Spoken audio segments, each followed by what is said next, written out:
You think your money is yours. It isn't. It hasn't been for a while. And the worst part isn't that they took it. The worst part is that they told you. They wrote it down. They published it in the Federal Register. They put it on government websites with footnotes and signatures. And you didn't read a single page. While you were arguing about the price of gasoline, while you were watching cable news anchors yell about the next election, while you were refreshing your phone for the latest celebrity scandal, 5 quiet documents went through. 5 quiet documents that rewrote what the word savings actually means in the United States of America. My name is Raccoon Survival. I read the protocols so you don't have to pretend anymore. And what I'm about to show you isn't a theory. It isn't a podcast guest's hot take. It isn't a conspiracy. It's law. It's regulation. It's already in effect. And by the time I'm finished, you will understand why the dollar in your checking account is not the same thing as the dollar in your pocket. They have different rules. They have different owners. And only one of them answers when you call. Let me tell you who sold you out. The first group is the obvious one. Federal Reserve, Treasury, FinCEN, the OCC, the FDIC. Agencies you've heard of and agencies you haven't. They didn't do it in a single dramatic vote. They did it the way bureaucracy always does the worst things.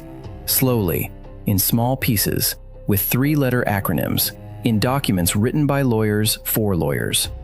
But that's not the only group. The second group is worse.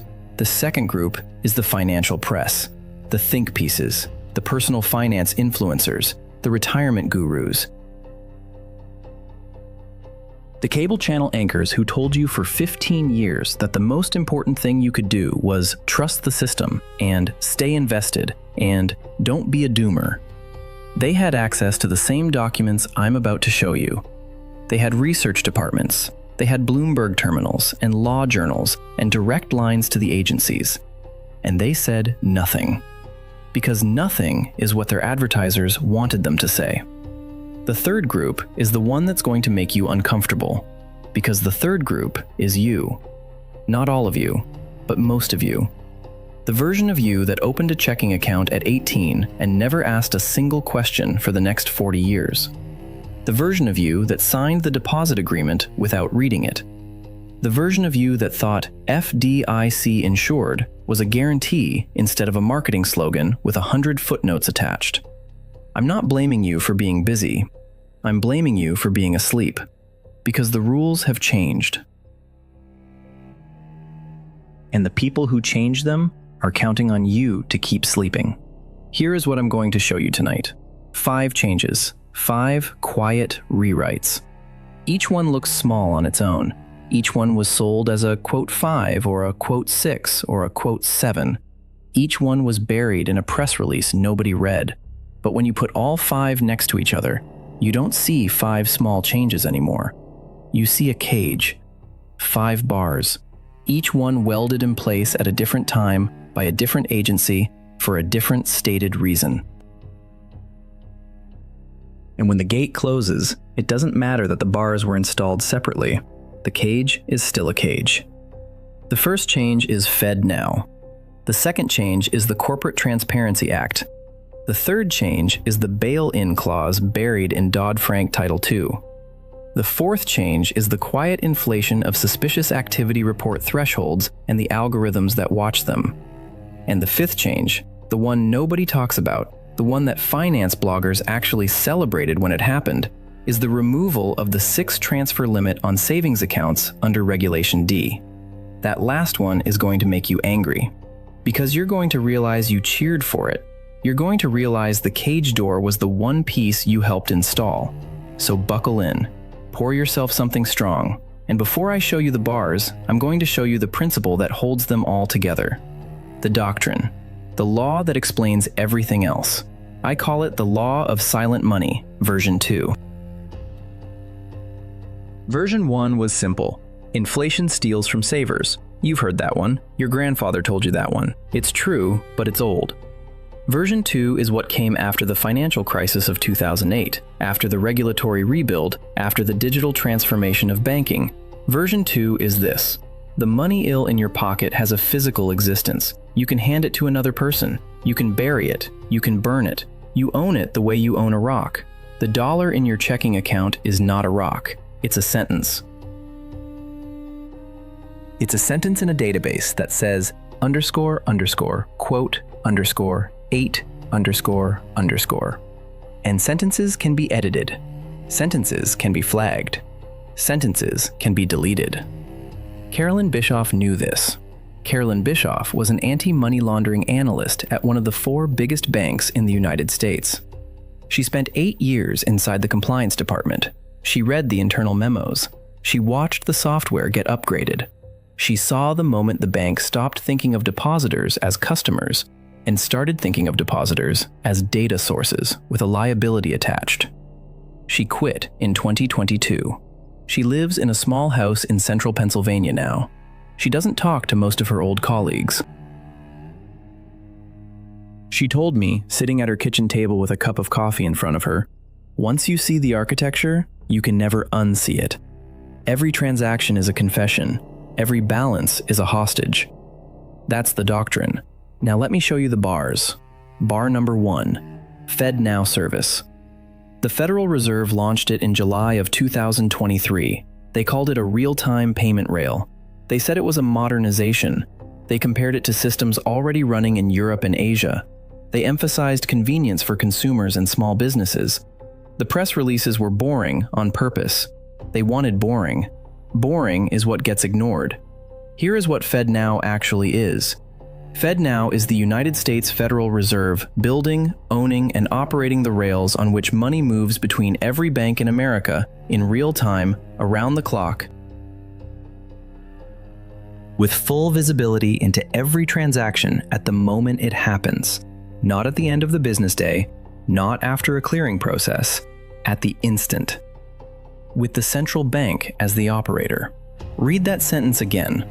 The central bank as the operator. For the first time in the modern history of American banking, the Federal Reserve is not just the regulator and the lender of last resort, it is the pipe itself. Every drop of money that flows through that pipe touches the Fed before it touches anyone else. Now, on its own, that's just infrastructure. Infrastructure is neutral, right? Infrastructure is just plumbing. Wrong. Infrastructure is destiny. The person who owns the pipe decides what flows through it. The person who owns the pipe decides what doesn't flow through it. The person who owns the pipe can install a valve. And here is the part the press releases didn't mention. FedNow uses a messaging standard called ISO 2022. ISO 2022 is the same messaging standard being used to design every central bank digital currency pilot program in the world, including the ones the Federal Reserve is publicly studying, including the ones the Federal Reserve has confirmed it is exploring through the Boston Fed and MIT. The pipe is being built before the new water arrives. That's not a coincidence. That's a sequence. Caroline Bischoff explained it to me like this. She said, when I was inside the bank, we got a presentation from a Fed liaison. He didn't call it CBDC, he called it Next Generation Rails. He said the rails would support programmable features for compliance and risk management. That's the language. That's the actual language they used. Programmable, as in the money itself can be told what it's allowed to do. As in, a future regulation could say this dollar is allowed to be spent on groceries, but not on gasoline. As in, a future regulation could say this dollar expires in 30 days unless you spend it. We laughed about it in the meeting. The presenter didn't laugh, he just nodded and said, yes, that's the goal. That's bar number 1. The pipe is built, the water is coming, and the valve has already been described in the engineering documents. But you say to me, Raccoon, the Fed says they have no plans to issue a CBDC without congressional authorization. Yes, they say that. They also said in 2007 that the subprime crisis was contained. They also said in 2021 that inflation was transitory. The Fed's public statements are not a forecast. They are a thermostat. They are designed to keep the public temperature at a particular level until the policy is ready. The infrastructure is ready. The infrastructure has been ready since July of 2023. Whether you call the next step a CBDC or a programmable settlement instrument or a digital direct deposit doesn't matter. The pipe doesn't care what you call the water. The pipe just moves what it's told to move.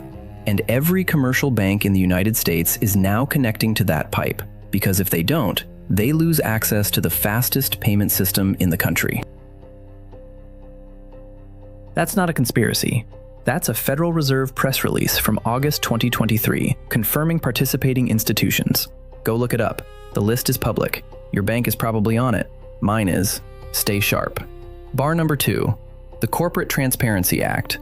Effective January 1st, 2024. This one is going to surprise you because most of you have never heard of it, and the ones who have heard of it think it doesn't apply to them. It applies to 23 of the most common types of small business entity in America: LLCs, corporations, limited partnerships. If you have a single-member LLC for your side hustle, your rental property, your consulting work, your Etsy shop, your bug-out land, congratulations. You are now required by federal law to file a beneficial ownership information report with FinCEN. FinCEN, the Financial Crimes Enforcement Network. The agency whose name contains the word quote, _13 _____.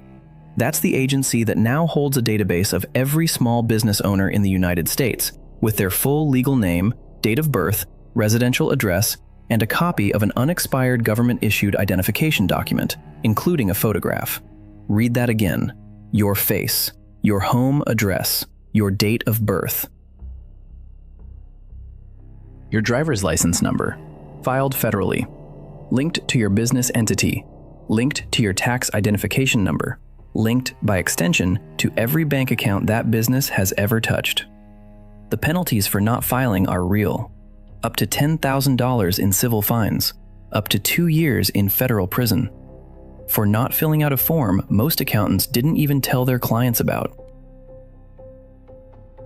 The CTA was passed in 2021, buried inside the National Defense Authorization Act, which is the bill they use every year when they want to pass things that wouldn't survive on their own.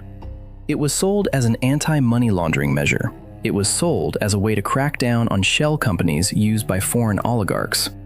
The text of the law contains exactly 0 language limiting its use to that stated purpose. Once the database exists, it exists for everyone who has access to it. And the list of people who have access to it includes federal agencies, state law enforcement under specific request, financial institutions for due diligence purposes, and certain foreign governments under treaty arrangements. Your information in a database, visible to entities you have never heard of, for purposes that have not yet been written down. Marcus Greenwood saw something similar in Cyprus before the bail-in. He was teaching economics at a small private school outside Nicosia in 2013. He told me, sitting in his living room in upstate New York, where he eventually moved his family, quote, he told me he sees the same shape forming here. That's bar number 2. Your business is mapped. You are mapped. The map is in a folder you've never seen, on a server you'll never visit. And the people who hold the map are not your representatives. They are your supervisors.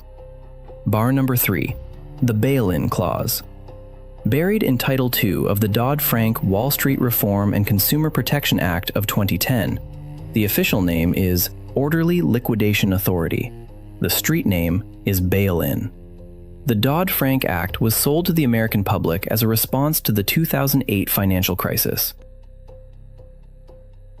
It was sold as a way to prevent another taxpayer-funded bailout. No more too big to fail. That was the political slogan. And technically, that's what the law does. It says that if a major financial institution becomes insolvent, taxpayers will not be forced to bail it out. That part is true. The part the politicians did not put on the campaign posters is the next sentence. If taxpayers are not bailing out the bank, somebody else has to. And that somebody else, under Title II, is the creditors of the bank. Now, who are the creditors of a bank? You are. Every depositor in the United States is a creditor of the bank that holds their money. When you deposit $1,000 in a checking account, you are not $1,000. You are loaning $1,000 to the bank. The bank owes you that $1,000 back. You are an unsecured creditor of the bank. Read that one more time. You are an unsecured creditor. That is your legal classification. Not a customer, not a depositor in the conversational sense, a creditor. And under Title II of Dodd-Frank, in the event of a bank failure, the FDIC has the authority to convert your unsecured creditor status into bank equity at a haircut, meaning they take some percentage of your deposit and exchange it for shares in the failed institution. Shares which may be worth nothing. Shares which you cannot eat, cannot pay your rent with, cannot use to buy gasoline. The FDIC insurance you're thinking of right now? Yes, that exists. Up to $250,000 per depositor, per bank, per ownership category. Anything above that is in line behind every other unsecured creditor. And in a systemic crisis, the kind of crisis Title II was actually written for, even the insured portion is subject to delays, restrictions, and what the FDIC's own resolution playbook calls __quote _18__. Translation: you might not be able to access your insured money for days, weeks, or longer. While the lawyers sort out who got converted into what, you think this is theory? It is not theory. It happened. It happened in March of 2013. It happened to a member country of the European Union. It happened to people who had passports, jobs, savings accounts, and the same trust in their banking system that you have in yours. The country was Cyprus. The banks were Bank of Cyprus and Laiki Bank. The mechanism was a deposit haircut, 47.5%. Of every euro above 100,000, gone. Not borrowed, not delayed, converted to bank equity, to shares of a bank that had already failed. Marcus Greenwood watched it happen from inside the country. He told me about a colleague at his school, a woman in her late 50s who had spent 30 years saving for retirement. She had sold a small inherited apartment the year before and consolidated her savings into one account at Bank of Cyprus. 230,000 euros. On the morning of the haircut, she went to the ATM and could not withdraw anything. The banks were closed. They stayed closed for nearly 2 weeks. When they opened again, her account showed roughly 162,000 euros in cash, and the rest as shares of the bank. The shares were worth a fraction of their face value within months. She lost approximately 1/3 of her life savings in a single weekend. Not because she was a money launderer, not because she was a foreign oligarch, because she was an unsecured creditor of an institution that the European authorities decided to quote 19, using the depositors' own money. Marcus said, she came into the teacher's lounge on the Monday after the banks reopened. She was holding her account statement in her hand. She wasn't crying. She was past crying. She just kept saying, "They told us this couldn't happen. They told us this couldn't happen," over and over, like she was trying to make the words true by repeating them. That's bar number 3. The legal framework for an American Cyprus exists. It has existed since 2010. It has been refined. It has been stress tested in regulatory exercises. It has been described in FDIC presentations to international counterparts as a model. The only thing that has not happened is the trigger event, and trigger events, as Marcus will tell you, do not announce themselves in advance. Bar number 4.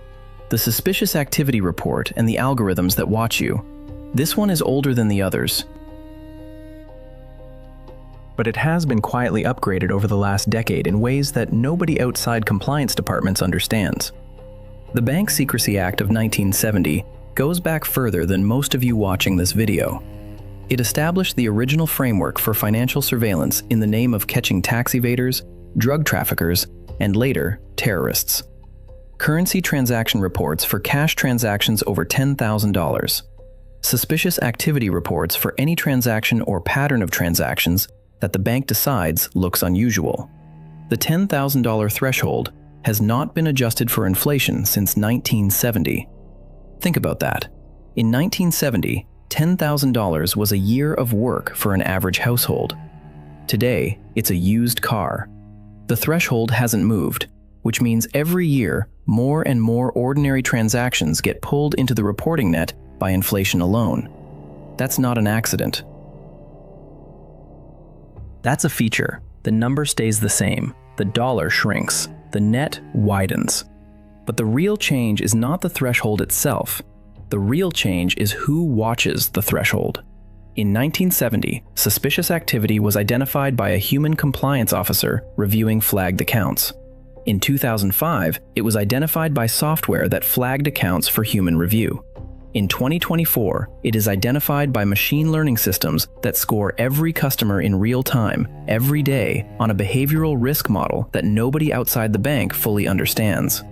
Caroline Bischoff worked with these systems. She told me, quote, "She told me about a customer she reviewed in 2021, a retired man in Ohio, 73 years old, no criminal record, no flags of any kind in his history.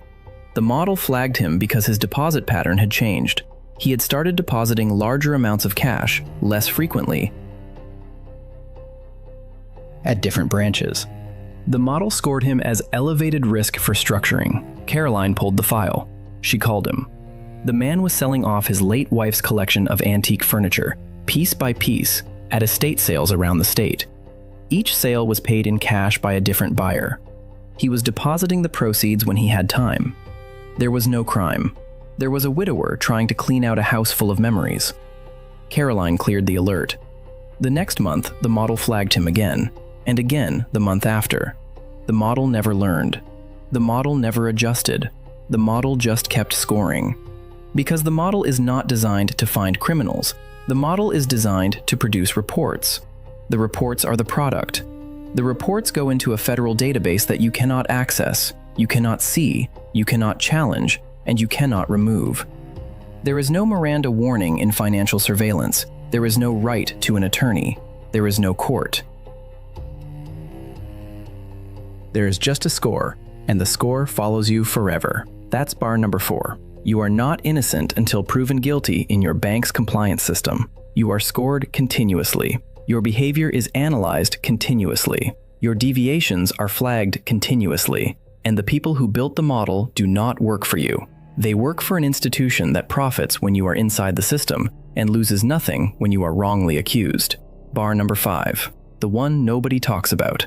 The one that finance bloggers cheered when it happened. April 24th, 2020. In the middle of the COVID lockdowns, while everyone in America was watching case counts and arguing about masks, the Federal Reserve issued an interim final rule amending Regulation D. The amendment removed the long-standing limit of 6 convenient transfers or withdrawals per month from savings deposit accounts. The rule that had been in place since the 1980s, the rule that defined what a savings account actually was for federal regulatory purposes, was deleted. The press releases said it was a response to the pandemic. They said consumers needed more flexibility during a difficult time. They said it was a temporary measure that the Fed might revisit. The personal finance blogs went wild. Finally, they wrote, the end of an annoying relic. More convenience for savers. A win for consumers. Articles on Forbes, on Bankrate, on NerdWallet, all celebrating the death of the 6 transfer limit. Not one of them, not a single one of them I could find in research, asked the question that any compliance officer would ask immediately. Why now? Why this rule? Why permanently? Because the rule was never really about you. The rule was about regulatory classification. Under the old Regulation D, savings accounts and money market accounts had a different reserve requirement than checking accounts because they were considered less liquid. The 6 transfer limit was the line between transactional and savings. Banks held more reserves against checking deposits than against savings deposits. That was the architecture for 40 years. When the Fed removed the 6 transfer limit, they didn't just give you, quote, 29, quote. They erased the architectural distinction between savings and checking. From a regulatory standpoint, those two categories now blur into a single pool of demand deposits, all subject to the same rules, all visible to the same systems, all flowing through the same FedNow rails. Caroline Bischoff explained the consequence. __, quote, _30, __. That's bar number 5, the cage door, the piece that makes the other 4 pieces work as a system instead of as separate hassles. And you cheered when they installed it. You retweeted articles about it. You told your friends, hey, finally, no more annoying limit on my savings transfers. You walked into the cage on your own and pulled the door shut behind you because someone told you the door was a feature. Now I want you to step back and look at what we just walked through. 5 bars. FedNow, which built the rails. The Corporate Transparency Act, which built the registry. Dodd-Frank Title II, which wrote the bail-in. The SAR system, which built the surveillance. And the Regulation D amendment, which collapsed the categories. None of these on its own is a cage. A rail is just a rail. A registry is just a registry. A surveillance system is just a database. A bail-in clause is just a contingency. A regulatory simplification is just paperwork. But put them next to each other. Put them on the same wall, and the shape becomes obvious. The rails carry the money. The registry identifies the owners.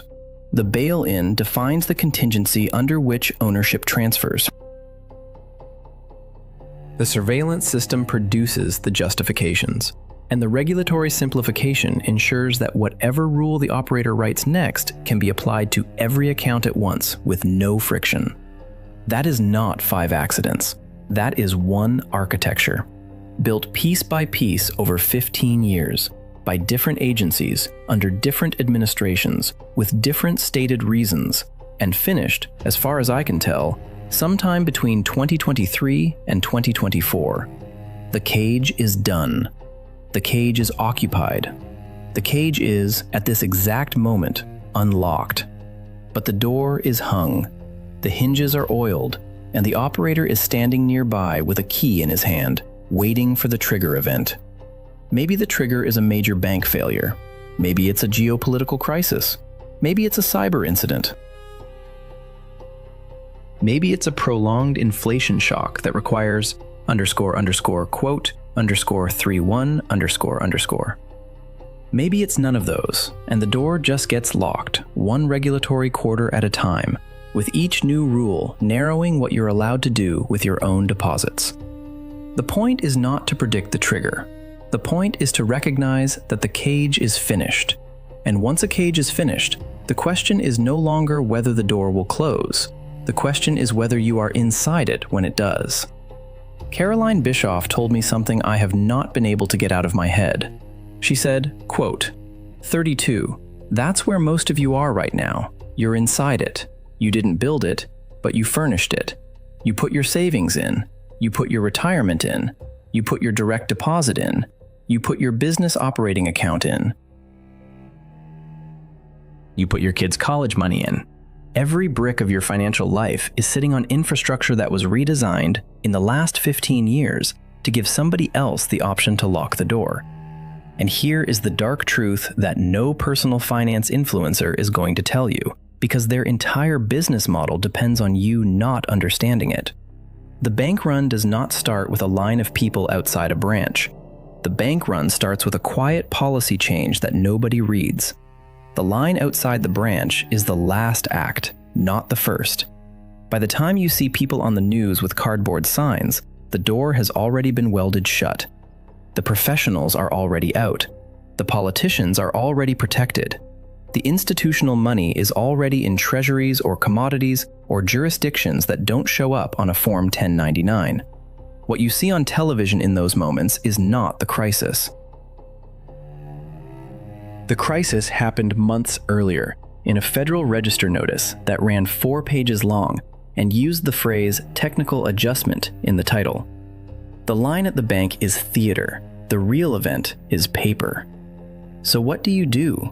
What does Raccoon Survival actually recommend after walking you through 5 bars and 1 cage and 2 real human stories from inside the system? I am not going to give you the soft answer. I am not going to tell you to diversify across multiple banks, or consider a credit union, or look into FDIC structuring. Those are not solutions. Those are slightly different positions inside the same cage. If the rails are unified, if the registry is centralized, if the bail-in clause applies to every insured depository institution in the country, if the surveillance models are shared between banks through compliance utilities, then moving from one bank to another is moving from cell A to cell B in the same prison. The guards are the same. The walls are the same. The door is the same. What I am going to tell you is the hard answer. The hard answer has 3 parts. Part 1. Hold 30 days of your basic living expenses in physical cash outside the banking system, in a location only you and one trusted person know about. Not in a safety deposit box at a bank. Those are inside the building you are trying to function without. Not in a fireproof safe advertised on cable television that any locksmith can open in 12 minutes. Get a real safe, bolted into structure, in a location that is not obvious. Or use multiple smaller stashes in different places. The amount you need is not glamorous.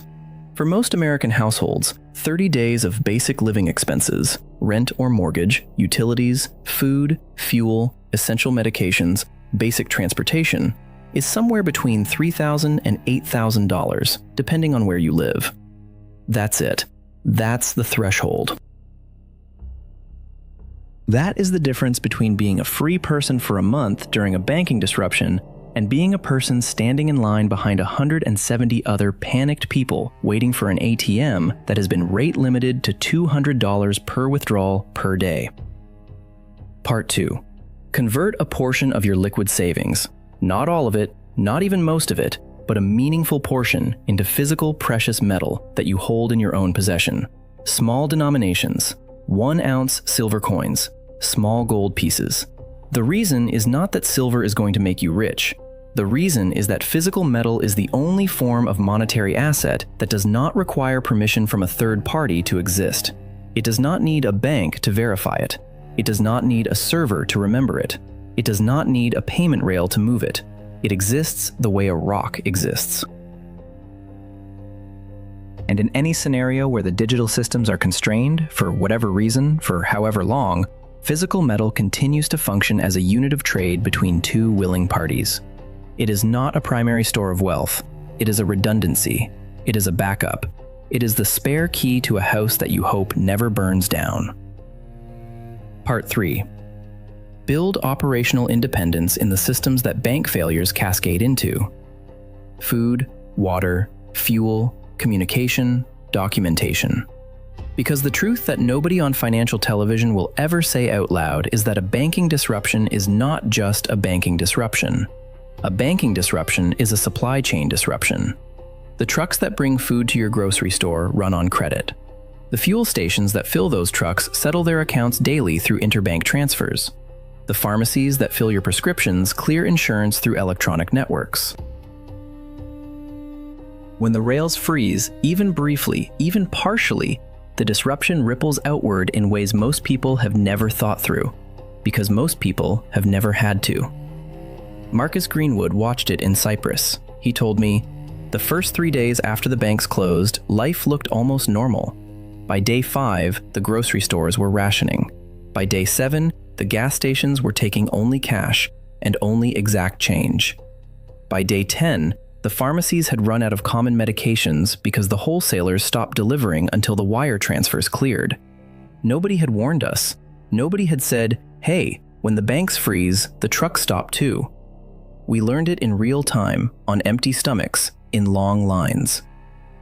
Operational independence does not mean becoming a hermit. It does not mean moving to a bunker. It means having 2 weeks of food in your pantry.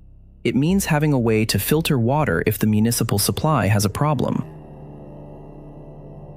It means having enough fuel for your vehicle to get you where you need to go without depending on a card reader. It means having paper copies of your important documents in case the digital ones are temporarily inaccessible. It means having a way to communicate with your family that does not depend on cell tower congestion during a panic event. None of this is exotic. None of this is paranoid. All of this was standard household practice for your great-grandparents who lived through the 1930 banking failures and remembered what they taught. Now I want to say something difficult, because if I don't say it, I am not doing my job. You are probably late. You are probably hearing this years after you should have heard it. The infrastructure I just described to you was not built last week. The Dodd-Frank bail-in clause is 15 years old. The Regulation D change is 5 years old. FedNow is 2 years old. The Corporate Transparency Act took effect almost 2 years ago. The cage was finished while you were doing other things. And you cannot unfinish it. You cannot retroactively read the regulations you ignored. You cannot retroactively pull money out of a system before it became part of a system. You are starting late. That is the bad news. The good news, and there is good news, is that you are not 3 days late. You are 3 years late. There is still time. The trigger event has not been pulled. The door has not been welded. The rules have been written, but they have not yet been activated against the general public in the way they could be. The window is narrowing. The window is not closed. So if you have been watching this video and feeling that pit in your stomach, that mixture of, quote, 39 and, quote, 40, I want you to understand that the response to that feeling is not despair. The response to that feeling is the next 30 days. In the next 30 days, you can pull out enough cash to cover 1 month of basic expenses. You can buy a modest amount of physical silver, you can stock 2 weeks of food, you can make paper copies of your essential documents, you can have a conversation with your spouse or your partner or your closest family member about what you would do if the digital systems stopped working tomorrow morning. None of that requires permission from anyone. None of that requires expertise. None of that requires you to be wealthy. It requires you to be awake for 30 days. That is the entire ask. 30 days of attention after years of distraction. That is the price of getting back on the right side of the cage door. I want to come back to Caroline Bischoff for a moment, because there is one more thing she told me that I have been holding for the end of this episode. She said, quote, "That's the most honest thing I have heard anyone say about modern financial infrastructure in 15 years. Nobody has to be evil. Everybody just has to show up. And the cage builds itself, one regulatory quarter at a time, until one day the door closes, and the people inside look around and ask each other, when did this happen? Who did this? Who is responsible? And the answer, the real answer, the answer that nobody wants to give, is all of us, none of us, the system. That answer is unsatisfying. That answer is also true. Marcus Greenwood gave me the closing thought. We were sitting on his porch in upstate New York. It was late afternoon in autumn. The leaves were doing what leaves do in October. He had a cup of tea in his hand, and he was looking out at the trees. He said, "When I left Cyprus in 2014, I told my wife we were going to start over in a country where this could not happen. I believed that for a long time. I believed it through 2015. I believed it through 2018. I started to doubt it in 2020. By 2023, when the FedNow service launched, I knew I had been wrong. The tools are the same. The language is the same. The architecture is the same. The only difference is that here, in America, the public is even more confident that it cannot happen than we were in Cyprus before it did. That confidence is not a defense. That confidence is a vulnerability. The Cypriots, at least, knew the system could fail. We had memory. We had grandfathers who remembered what happened in 1974. The Americans I meet in this town, in the supermarkets, at the parents' meetings at my children's school, they have no memory. They have never seen a bank fail to give them their money. They have no muscle for the possibility, and when the muscle is not there, the body cannot respond. That is what scares me about this country. Not the regulations, not the infrastructure, the lack of muscle." He took a sip of his tea. He set the cup down on the porch railing. He said, "You can build muscle, but you have to start before you need it. By the time you need it, it's too late to build." So that is where I leave you tonight. 5 bars, 1 cage, 2 witnesses, 1 doctrine. The doctrine is this: if it is only digital, it is only permission. The dollar in your pocket is a thing. The dollar in your account is a sentence in a database, written in language you did not approve, governed by rules you did not vote on, supervised by agencies that do not answer to you, and subject to revision at any time by any authority for any reason, with no notice and no appeal. That is not a paranoid statement. That is the literal regulatory architecture of the United States banking system as of the date of this recording. You can verify every fact in this episode through the sources in the description. The Federal Reserve documentation on FedNow, the text of the Corporate Transparency Act, the Dodd-Frank Title II, the Regulation D Amendment from April 2020, the IMF and Reuters reporting on the Cyprus bail-in, the James Rickards book on capital controls, and the Saifedean Ammous book on hard money. None of this is hidden. None of this is classified. All of it is sitting in plain sight, in documents that are free to read, on websites that are free to access, written by agencies that are funded by your taxes. The information was never the problem. The reading was the problem. And tonight, for the first time in a long time, somebody read it for you. If you have made it this far in this video, you are not the average viewer. The average viewer left at minute 4. The average viewer wanted a hot take, a quick tip, a chart with red arrows. You wanted the whole picture. That tells me something about you. That tells me you are still capable of paying attention to something for longer than 15 seconds. That capacity, that ability to stay with a long argument, to follow a chain of evidence, to sit with discomfort instead of swiping it away, that capacity is the most valuable asset you have in the years ahead. Not your savings, not your house, not your retirement plan, your attention, your ability to read the document, your ability to ask the next question, your ability to refuse the comfortable answer. Protect that, train that, use that. Because the cage I just described to you was not built against people with attention. The cage was built against a population that had been trained, over 40 years, to look only at the surface, to trust only the press release, to accept only the headline. The cage works because the population does not read. You just spent 45 minutes reading. You are already, in the most important sense, on the right side of the door. In the next episode, I am going to walk you into something that most people do not yet know is happening. Programmable currency pilots. Not theoretical, not future, active, in 3 American cities, with real participants, with real merchants, with real restrictions on what the money can be spent on. I have the documents. I have a witness. I have the names of the participating institutions.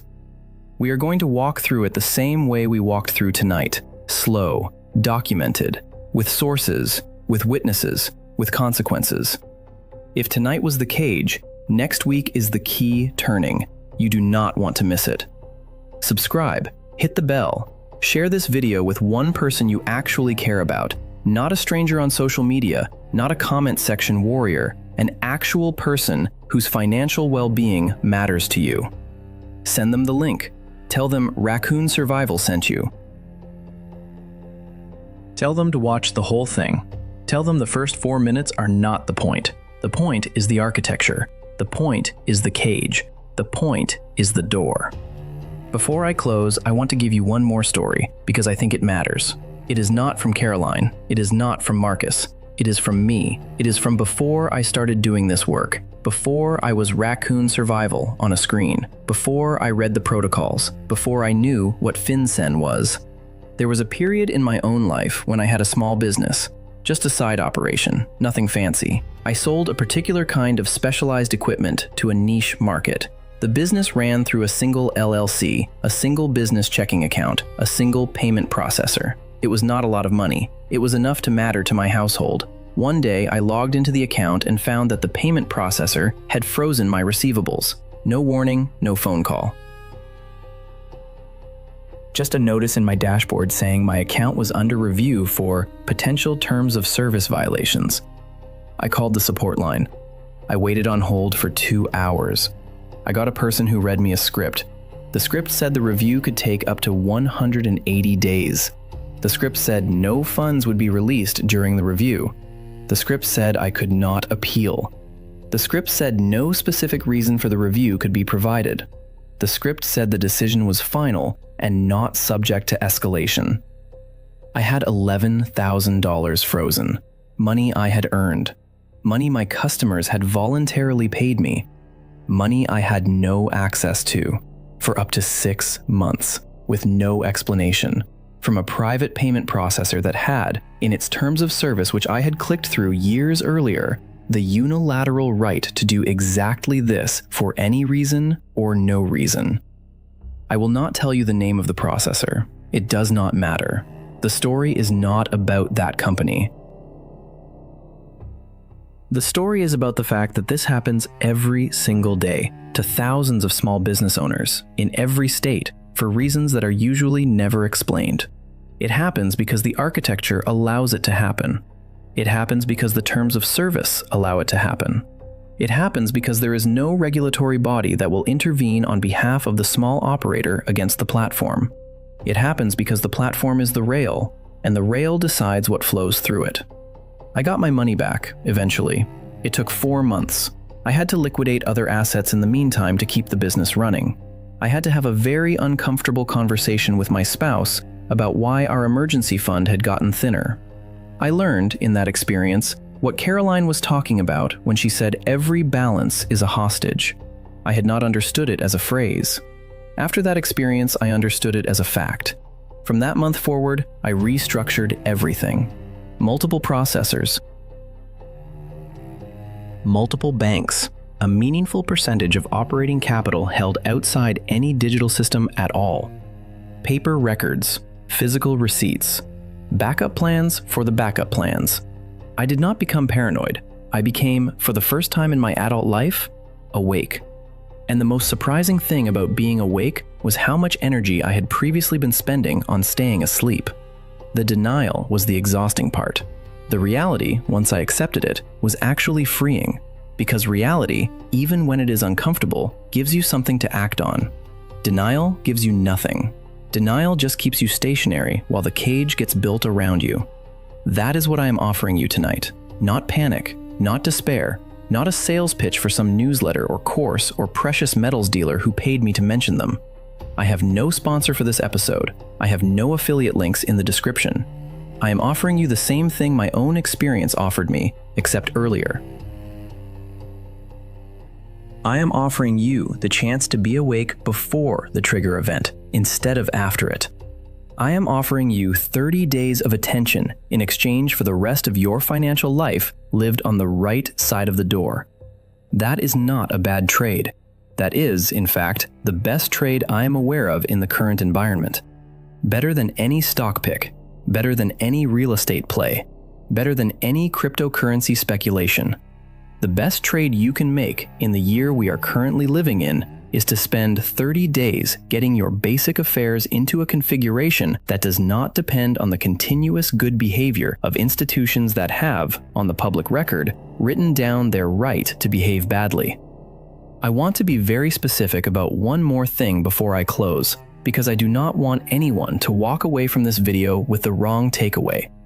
I am not telling you to close all your bank accounts.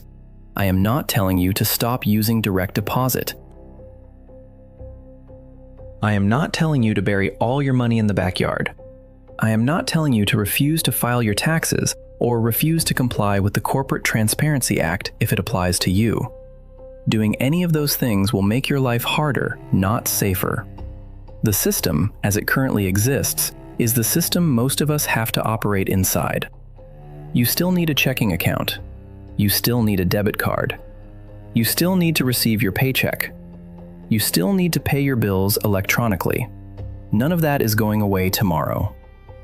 What I am telling you is that the system you operate inside should not be the only system you have access to.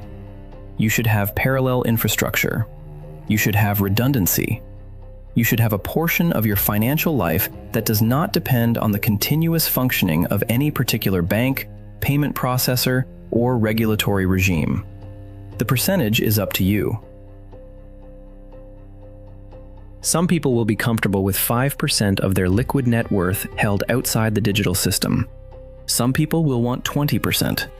Some people, in particular life situations, will want more. There is no universal number. The universal principle is non-zero. The universal principle is that the answer to how much of your financial life is held outside the cage should not be none of it. Because if the answer is none of it, then you are entirely dependent on the kindness of strangers. Strangers who have, in writing, told you exactly how kind they intend to be when their interests and yours diverge. The kindness in those documents is not impressive. The kindness in those documents is conditional, revocable, and subject to the operational needs of the institution. That is the language they use. Operational needs of the institution. Read those words again. The operational needs of the institution. Not your needs. Not your family's needs. Not your retirement's needs. The institutions. And when those needs come into conflict, the institution's needs win. Every time. In every document I have ever read. By design. By contract. By statute. Here is the mantra I want you to take from this episode and remember every time you log into your bank app. Every time you swipe your card, every time you check your retirement balance, every time you look at a number on a screen and feel that small comfort that the number gives you. If it is only digital, it is only permission. Say it out loud once, right now. Pause the video and say it out loud once. If it is only digital, it is only permission. Now you have heard your own voice say it. Now it is in your head in your own voice instead of mine. Now you cannot unsay it. Now every time you see one of those numbers, that sentence will play in the back of your mind, and you will remember that the number is a permission, not a possession. That single shift in framing, repeated over time, will change every financial decision you make for the rest of your life. It will change how much you keep in any one place. It will change how you think about diversification. It will change how you respond to news events. It will change how you talk to your children about money. It will change, in small ways and then in large ways, the entire architecture of your financial life. And the architecture of your financial life, more than any single decision, is what determines your outcome over decades. Get the architecture right. The decisions inside the architecture matter much less than the architecture itself. The architecture is the cage, or the lack of the cage. Choose carefully. You only get one financial life. There is no version of this where you get a second pass at the same set of years. Caroline Bischoff is teaching now. Not in a school, not in a university. She runs a small private workshop, in person, for people in her community who want to understand what she learned inside the bank. She charges them nothing. She does it on weekends. She told me, "Every person I teach is one person who will not be standing in line during a bank disruption. That is the only thing I can do now to make the 8 years I spent inside that institution feel like something other than a betrayal of my own values. I cannot unbuild what I helped build. I can only teach the people in front of me to stand on the other side of the wall." Marcus Greenwood is teaching too. He still teaches economics, but now at a small public high school in his upstate town. He does not talk about Cyprus in his classroom. He told me the administration would consider it political. But he runs an after-school club for any student who wants to learn about household financial resilience. He teaches them how to budget. He teaches them how to read a deposit agreement. He teaches them how to think about the difference between a number on a screen and a thing in a hand. He told me, "I cannot warn the parents. The parents will not listen. But maybe, if I teach the children, in 20 years, when those children are running their own households, they will remember the old man who told them to keep some cash and some silver and some food, and they will not be standing in the line their parents will be standing in." That is the work Caroline and Marcus have chosen for the rest of their lives. It is small work. It is unglamorous work. It will never be on television. It will never get them rich. But it is the work that, person by person, builds the muscle Marcus was talking about on his porch. And the muscle is what survives the trigger event. Not the theory, not the headlines, not the predictions. The muscle. So here is your final assignment from this episode. Pick one person. One. Not a list, not a group. One specific person whose financial well-being matters to you. A spouse, a parent, a sibling, a grown child, a close friend, someone whose phone number is in your phone. In the next 48 hours, sit down with that one person, in person if possible, on the phone if not, and have a single conversation. Tell them what you learned tonight. Not in the urgent, panicked tone that will make them dismiss you, in a calm, specific tone. Tell them about FedNow. Tell them about the Corporate Transparency Act if it applies to them. Tell them about the bail-in clause. Tell them about Caroline and Marcus. Tell them about the doctrine. If it is only digital, it is only permission. And then ask them, gently, one question. If the digital systems were constrained for 2 weeks starting tomorrow, what would your household do? That is the entire conversation. You do not need to convince them of anything. You do not need to argue with them. You do not need to make them act. You just need to put the question into their head where it will continue to work on them long after the conversation ends. That question, asked of one person you love, is worth more than any video I will ever make. Because that question is how the muscle gets built. Not in lectures, not in YouTube comments, in quiet conversations between people who trust each other, on weekend afternoons, in living rooms and kitchens, where the stakes are real and the relationship is real and the answer matters. That is where preparedness actually happens. Everything else is theater. The conversation is the thing. I am Raccoon Survival. I read the protocols. I report what I find. I name the witnesses when they will let me. I cite the sources when they exist. I do not sell you anything. I do not promise you anything. I do not pretend to predict the trigger event, because nobody can predict the trigger event, and anybody who tells you they can is selling you a newsletter. What I can tell you is the architecture. What I can tell you is the cage. What I can tell you is which bars are welded into place and which ones are still being installed. The rest is up to you. The rest is the 30 days of attention I asked you for at the beginning of this episode. The rest is the one conversation with the one person. The rest is the small safe in the closet, the small stack of silver, the 2 weeks of food, the paper copies of the documents, the muscle that you can only build in advance. There is no shortcut. There is no app for this. There is no premium subscription tier that solves this for you. There is just the work. The boring, slow, unglamorous work of getting your own house in order while there is still time to do it without panic. The next episode drops next week. Programmable currency pilots in 3 American cities. The witness for that episode is a former municipal employee who was inside the design meetings. She has documents, she has emails, she has timelines. We are going to walk through it the same way we walked through tonight. Slowly, with sources, with names, with consequences. If you found this episode valuable, the next one is going to land like a hammer. Be ready. Until then, keep your stash dry, keep your eyes open, keep your mouth quiet around people who do not want to hear it. And remember, every single time you look at a balance on a screen, the sentence that I made you say out loud earlier in this episode. If it is only digital, it is only permission. Permission can be revoked. Possession is the only thing that cannot. Choose what you want your relationship with your own money to be. Choose it consciously. Choose it now. Because the operator is standing by the door with the key in his hand, and he is not waiting for your permission to use it. This has been Raccoon Survival, Episode 8 of the Silent Money series. 30 days, one conversation, one specific person. That is the assignment. Do not let me down. More importantly, do not let yourself down. And most importantly, do not let the one person you love most be the one standing in that line, holding their account statement, saying over and over, "They told us this couldn't happen. They told us this couldn't happen, because by the time they are saying it, the answer no longer matters. Stay sharp, stay awake, stay free. End of transmission.